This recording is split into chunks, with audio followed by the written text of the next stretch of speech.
بالله نحمده ونستعينه ونستغفره ونعوذ بالله من شرور أنفسنا ومن سيئات أعمالنا من يهده الله فلا مضل له ومن يضلل فلا هادي له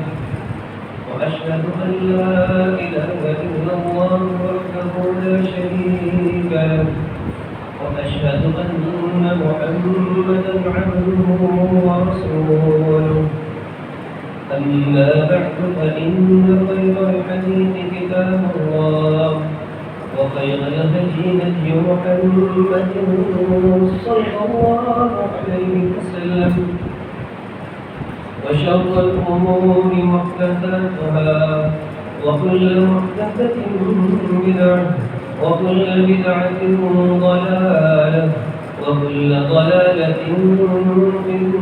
النار. يا أيها الذين آمنوا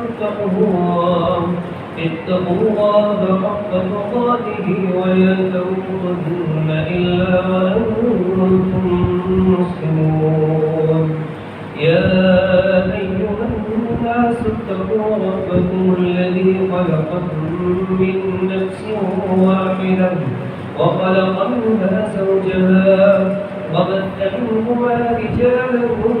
كثيرا ونساء واتقوا الله الذي تساءلون به والأرحام إن الله كان عليكم رقيبا. يا أيها الذين آمنوا اتقوا الله وقولوا قولا سديدا يصلح لكم أعمالكم ويغفر لكم ذنوبكم ومن يطع الله ورسوله فقد فاز فوزا عظيما. اللهم صل على محمد وعلى آل محمد كما صليت على إبراهيم وعلى آل إبراهيم إنك حميد مجيد. اللهم بارك على محمد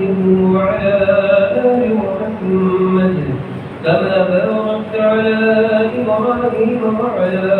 آل إبراهيم إنك حميد مجيد. رب اشرح لي صدري ويسر لي أمري واحلل عقدة من لساني يفقهوا قولي. رب يسر ولا تعسر وتمم بالخير. أعوذ بالله السميع العليم من الشيطان الرجيم من همزه ونفخه ونفثه. بسم الله الرحمن الرحيم.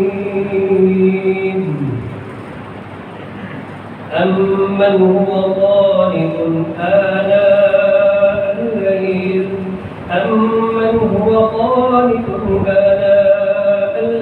ساجدا وقائما